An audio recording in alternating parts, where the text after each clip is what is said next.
Well, now is the time to start preparing your garden, and this piece is so critical if you're gonna have a vegetable garden. You wanna make sure that you do this right now.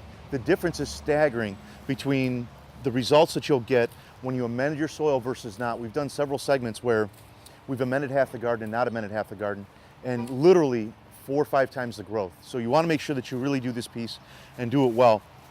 So when you go to do it, you wanna make sure, get some peat moss, and you wanna do about 3 bags of composted cow manure to a bag of peat moss, and get that layered nicely over the garden.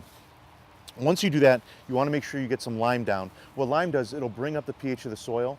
So if the soil's too acidic, your plants won't accept the nutrients. So it'll bring up the pH of the soil, and it creates a good environment for your plants.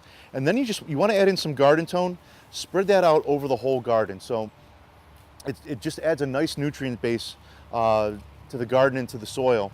Once you get that all layered out, you wanna make sure, like Davita's doing right here, you wanna make sure that you get it spread out nice and evenly, and then turn it in. So you wanna mix it in with your shovel, and then go ahead and rototill it nice and flat and even when you get through.